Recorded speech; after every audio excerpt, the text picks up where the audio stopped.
Hello and welcome back to Small Screen Stories. This is the show where I go over all the news in the world of entertainment and pop culture. These shows, the Small Screen Stories, now come to you every Tuesday, Wednesday and Thursday. I also release this as the podcast, so if you could go and listen to that, if you'd rather listen to that rather than watch a live stream, that would be fantastic. And you can also give us a 5-star rating. That would be really, really helpful. And if you could like and subscribe on the channel as well, that would be wonderful. My name is Edward Lauder. I'm the editor of Small Screen, and all of the news articles and features I'm going over today are on the site, so you can go and find that at small-screen.co.uk. That would be also really helpful if you could do that. That'd be really great for me and for everyone involved in the site. So let's just get straight into the news. And the very first thing I wanted to go over, which was an interesting bit of news, was that Dane DeHaan completely and utterly debunked those rumours that he was going to be playing the Green Goblin again in Spider-Man 3. So he did this during an interview with the Radio Times over in the UK, and he said, "There's no truth to those rumours. I don't even know how that would be pulled off. I'd certainly love to make some kind of movie like that again.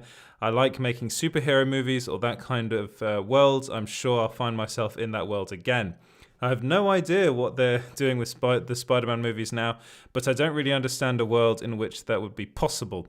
So basically saying he doesn't really understand how his character, his version of the Green Goblin, would be able to come back in Spider-Man 3. The answer is pretty simple. It's the multiverse. But this is a common theme with Marvel movie actors, is that they don't like to say that they're actually in these things. They're not allowed to say that they're in these things. So what they tend to do is they tend to deny them. But this is a pretty strong denial. Normally they kind of say, "Oh, I've heard that. There's not much truth to it," or "I've heard some people say that they're just rumors." Things like that. That happens quite a lot. This is a very serious denial, although he does say that he would love to return. So he's obviously very open to the idea of returning to a superhero movie or playing the Green Goblin again. It just sounds like he's not going to be involved in this movie. As it stands, the movie is going to be featuring, apparently, so this is again rumours, the likes of Andrew Garfield and Tobey Maguire back as their versions of Spider-Man.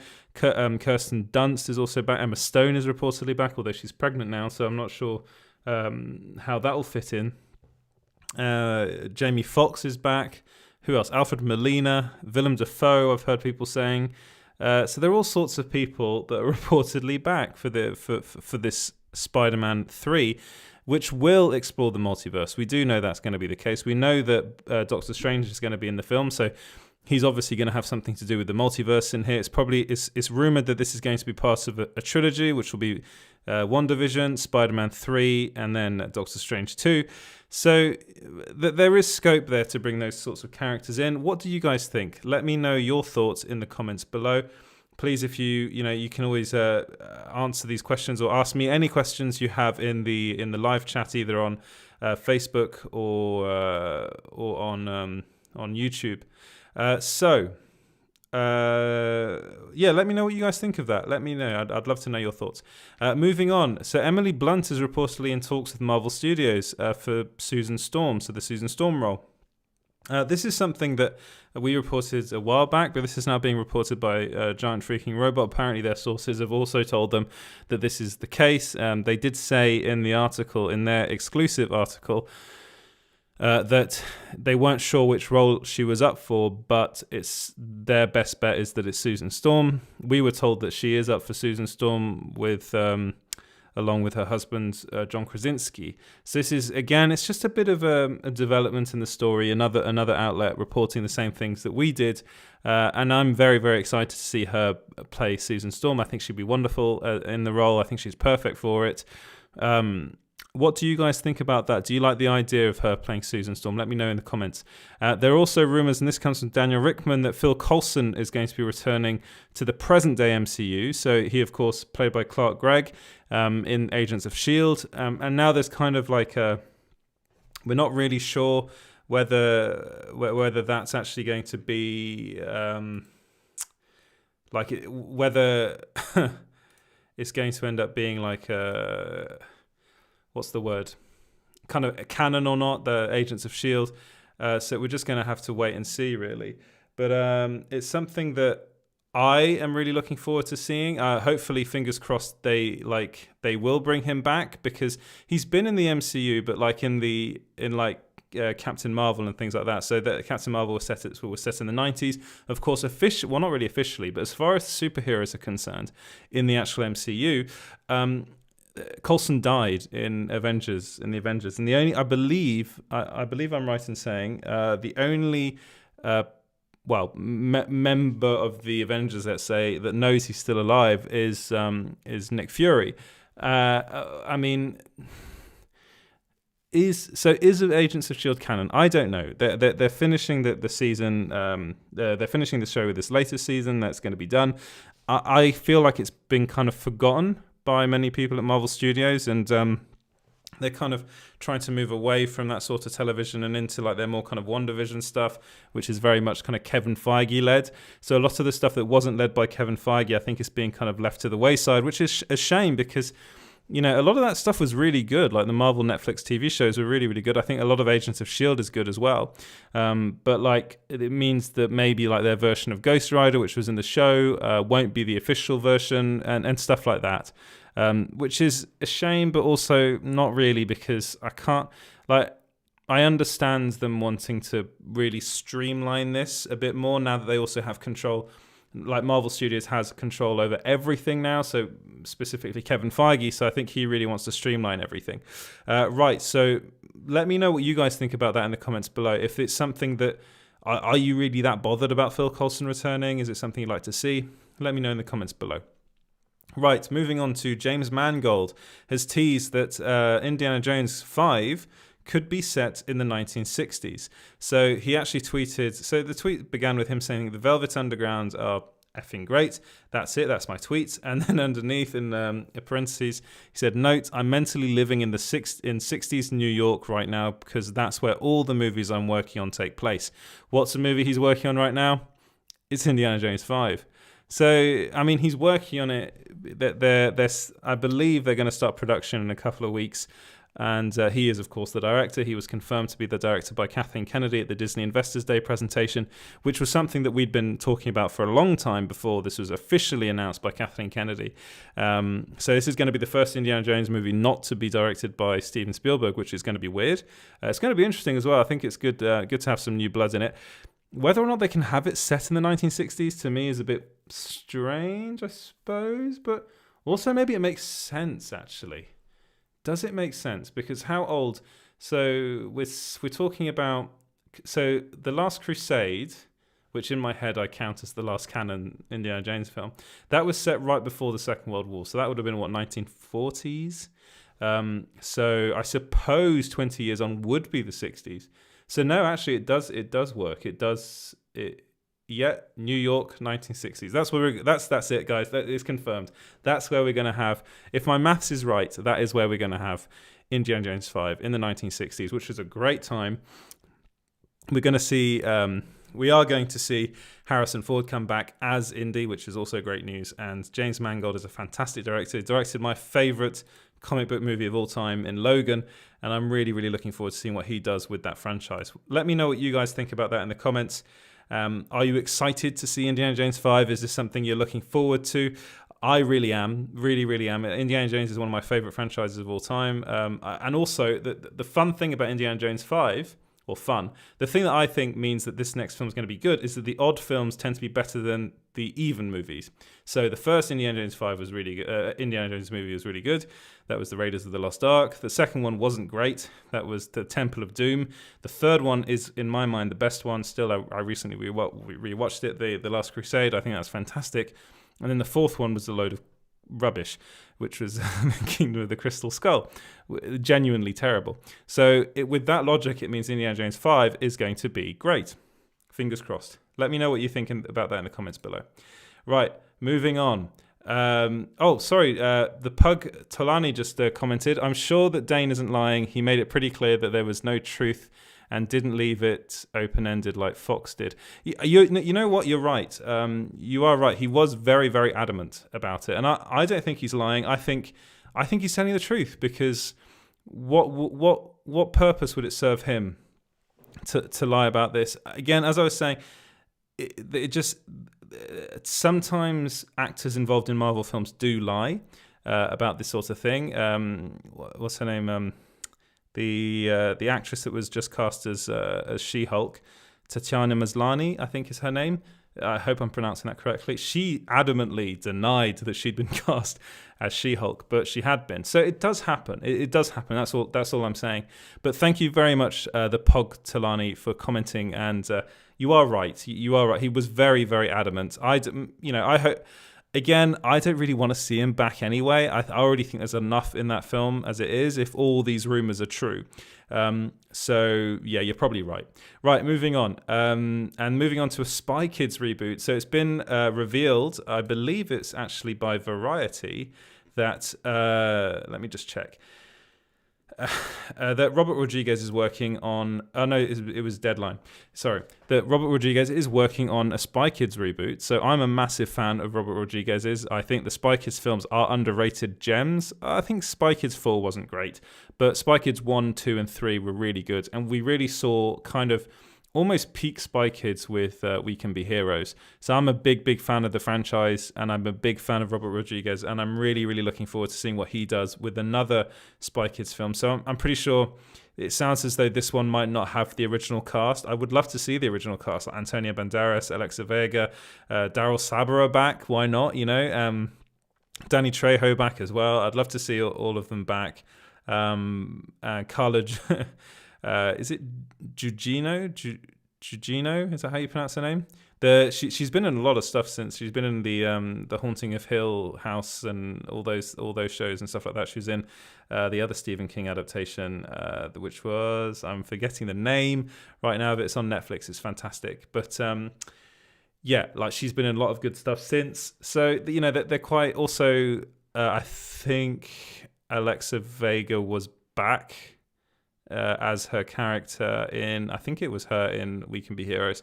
I might be wrong on that, but I would like to see them come back. But apparently Deadline are talking that it's going to be a reboot, so Skydance Media wants to reboot it. We'll have to wait and see. Let me know what you guys think about that bit of news in the comments below. Delay news. Godzilla vs. Kong has been delayed by a week in the United States. So it's going to be delayed from the 26th of March to the 31st of March in the United States. But we internationally, brilliantly, we're still getting to see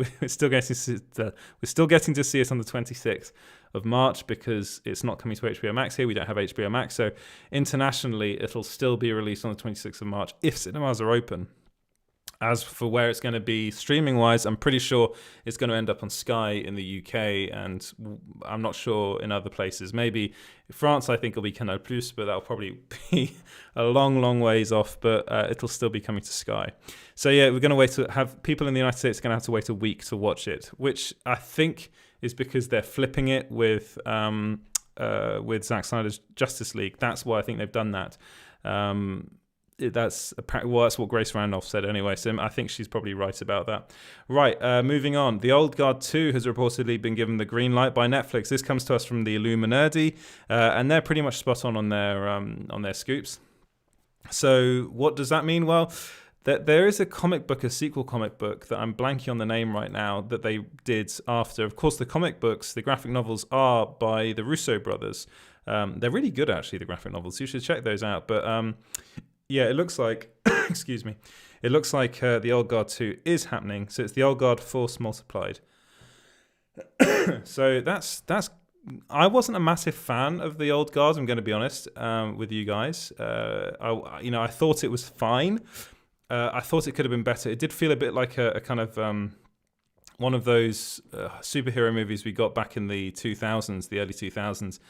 Which weren't fantastic, but there was a lot of. The thing I like about the Old Guard is that there's a lot of promise with this sort of thing with this franchise. I think it could go really interesting places. So that's why I'm excited about it, and that's why I think that they're reportedly bringing the same cast back. So Charlize Theron's going to come back, who I loved. I think she's just a brilliant action hero. I think she's a great actor. And I also think the director's also coming back. I believe she's coming back as well. So, good people are coming back. They did a pretty decent job with the first film. I think they might be given a bigger budget for the second film. And they actually had, I think, quite a lot of leeway with Netflix. They just let them do what they wanted to do. Again, it was fine. The film was fine. It wasn't brilliant. It was fine. The second one I think will be better. As far as action films on Netflix are concerned, my favorite one this year was Extraction, which was another kind of Russo brothers project.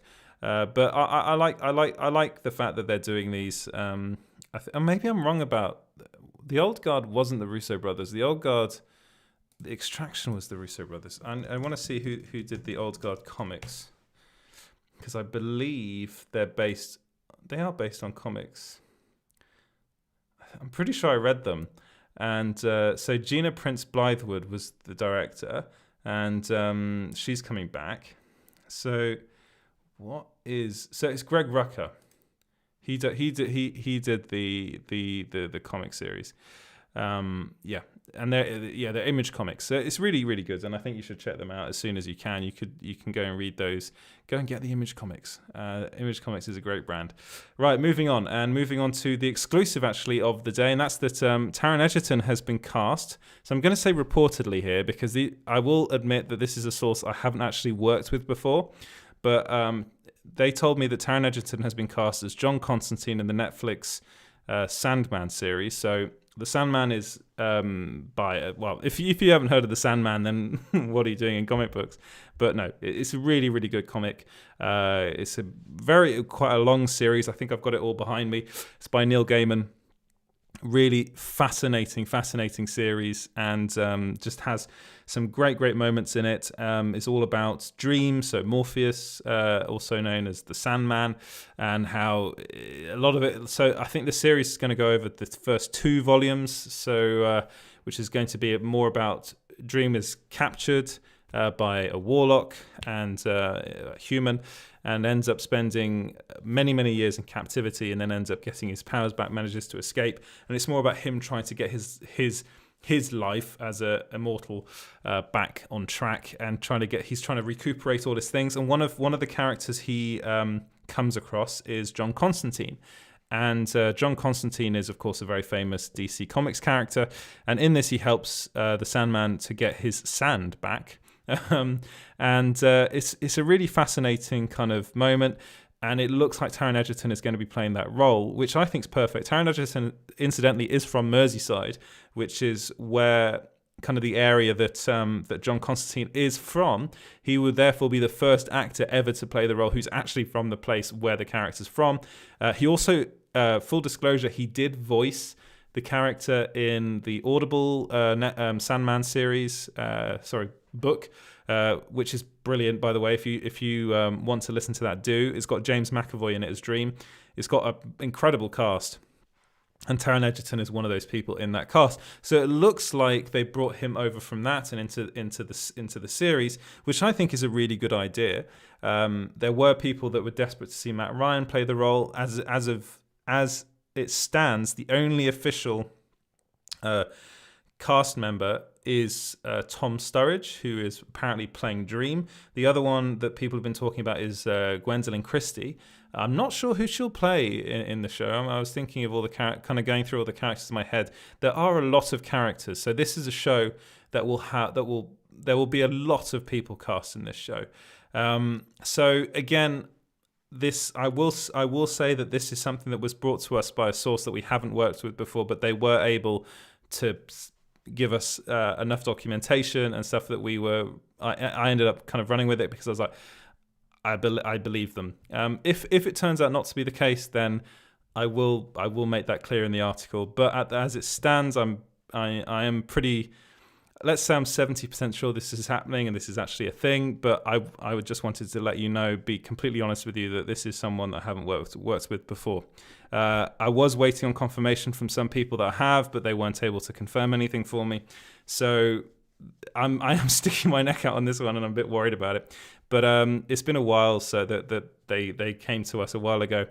So I thought, okay, let's go with it. And I think it's really good casting. But let me know what you guys think about that bit of casting, if you think Taron Egerton would be a good fit for the role. I've heard already on Twitter some people aren't very happy with that bit of casting. They're saying that that they want Matt, which is, Matt Ryan is good, but again, he's not really Matt Ryan did a really good job as Constantine. I'm going to say that. I think he's great. I think he's a better Constantine than Keanu Reeves was. Even though I loved that film, he's much better for the role. The thing is that I think what they're going for with this show is something a little less CW and something more almost Game of Thronesy, something that's very serious. So Neil Gaiman is actually an executive producer on the show, which is very, very good news because he created it. He's directly involved, which is very important. But it's also got David S. Goyer as an executive producer, and the whole thing is being developed by Alan Heinberg. Heinberg. And he is also the showrunner. So it's got good people behind it. It's got really, really good people behind it. It's got Netflix behind it. I think it's going to be very good. I've heard a lot of people saying that it's not going to be that good, but then again, what do they know? It's a show that it's going to be quite a difficult one to make. This kind of Sandman live action project has been in kind of development hell for a long time. They were going to make a movie with Joseph Gordon-Levitt involved in it, and that kind of fell through. And then Netflix ended up buying it, or buying the rights to it. So I'm quietly confident that it's going to be very good. And I think if Taron Egerton does end up being in it, which I'm saying he is, but if he does end up being in it, then I think it would be a really, really good bit of casting. And it would only be for a short period in the show, almost like a cameo, because I think that scene or that moment in the comics would probably occupy like an episode. And it'll be quite a freaky one as that, I think it'll be really, really freaky. Anyway, let me know what you think of that in the comments below. And talking of freaky, it sounds as though Stranger Things Season 4 is going to be the scariest season of Stranger Things yet. So this actually comes from one of the stars of the show, and that's Galen Matarazzo. So he was speaking to Us Weekly, and he said this. He said, I think most would probably say it's the scariest out of the previous 3, which I love because it's very fun to film. We don't have to try too hard. We like each other, which is always a plus, as well as having a lot of the heavy, dark stuff in the show. It's surrounded by a lot of lightheartedness and a good amount of comedy. We usually have a fun time on set. So that's nice. I think that's a nice little thing to say, and I'm really, really looking forward to Stranger Things Season 4. We've been told it's coming out in August. I think that seems as though that's right. That's about right, which isn't that far off now. So I'm just really excited to see this. Let me know what you guys think about that in the comments below. Massive fan of all things horror, so the scarier the better is what I say. Season 3 is pretty scary as well. WandaVision showrunner teases more exploration into Scarlet Witch and Quicksilver's relationship. So he's also the executive producer. It's Jack Schrafer was talking to The Wrap, and here's what he said. He said, the show is about Wanda and Vision, and it's an opportunity to dig deeper into who they are. And that has to do with where they come from. That's the bit. We're all a product of our experiences and our trauma and our relationships. And so we will be exploring all of those details in their pasts as we move forward. He's really, really hinting at Quicksilver there because, of course, the episode 3, we had the first mention of Pietro for ever since he died, actually, in Age of Ultron. And it was a really scary moment. And I think it's a moment that we're going to be exploring quite a bit, actually, moving forward. So there were rumors that Evan Peters was going to be returning as Quicksilver. I would think that would be quite interesting, actually, if he was the one to return. And then almost like Scarlet Witch did that thing where she goes, no, and resets the whole thing. And so we'll have like Evan Peters turn up very, very briefly. Whether or not Aaron Taylor-Johnson's coming back as Pietro, I don't know. And I haven't actually heard that he is. So I would like to see both of them actually come back to that role. I think Aaron Taylor-Johnson was actually done a disservice. I think he's a brilliant actor and he just wasn't given enough time to really develop that role further. And I'm hoping they're going to be doing that further down the line. Now, what is this show? I don't know. Like, this is one of the things that's so fascinating about WandaVision. We don't know where it's going. Like, it's really, really weird. And I love it for that. And I'm really, really excited about that. But are you looking forward to potentially seeing Quicksilver? Let me know your thoughts in the comments below. Right, The Mandalorian Season 3 is reportedly going to start shooting in April 2021. So this is another thing that comes from the Illuminati. And that makes sense. So the whole thing with the Mandalorian, all these TV shows that are being made, these Star Wars TV shows, is that they're all basically filmed in the same place in the UK. So they're using this new technology with the screens, which means they can film fantastic vistas all inside, and it'd be very safe and look incredible. The Mandalorian, the TV show, is one of the best looking TV shows I've ever seen. So what the thing is, they've only got basically one stage. They are building more. They're building more, but at the moment they've just got one. So that means that when the Book of Boba Fett finishes, which I believe it probably has done or is wrapping up production, so that will finish. Then they'll have some time to clean it up because they want to make a safe place, and because of COVID, and then Kenobi will have to shoot some scenes, and then after that, then it'll be the Mandalorian. So it's a good chunk of time they have to wait until they can actually get filming. So it kind of makes sense. Time-wise, it makes sense. So April 2021 it will start, which means we'll probably end up seeing it either, if not Christmas, I think it's going to come out afterwards, because I think the Book of Boba Fett is going to come out around Christmas time. And then the Mandalorian Season 3 might come out around April, March time in 2022. I'm pretty sure it's coming out in 2022. And a final bit of news, and this comes from Daniel Rickman, is that Alden Ehrenreich is rumored to be returning as Han Solo in an upcoming Star Wars series. So this is something that a lot of people have been talking about. Is he going to be coming back? He, of course, played Han Solo in Solo, a Star Wars story. I thought he was really quite good in the role. He basically took on an impossible task and was actually pretty decent. But the thing is, people didn't really seem to like him all that much for some reason. Well, they didn't like the film. I mean, that was the big problem. They didn't really like the film. Rewatch that film, because I think it's actually a lot better than people remember it being. Will he come back? Well, he might come back in Lando. I think Lando would be, for me, the series that makes the most sense for him to come back. I've heard people saying he's going to come back in The Mandalorian. I'm not so sure about that. I've heard people saying he's going to come back with Kira as well. It's played by Emily Clark. Yeah. All right, I think they're going to come back. I just don't know when, and I don't know how. So, and on that bombshell, which wasn't really a bombshell, but I'll end the show. Thank you very much for watching. You can come back here tomorrow for the last show of the week. And you can follow us everywhere on social media at Small Screen Co. That's on Facebook, Twitter, and Instagram. You can follow me at EJ Lauder on Twitter, and go to the site, which is at small-screen.co.uk. You can also like and subscribe. That'd be wonderful if you could do that. And if you'd rather listen to this as a podcast, well, you can. You can listen to the podcast wherever you get your podcast from, at Small Screen Stories. And if you're listening on Apple Podcasts, then a 5-star rating would be very, very much welcome. That would really help me out. And I'll see you guys back here tomorrow. Have a great evening or morning, wherever you are. And enjoy movies, enjoy TV shows, just enjoy pop culture. I'll see you guys in the next one. Cheers. Goodbye.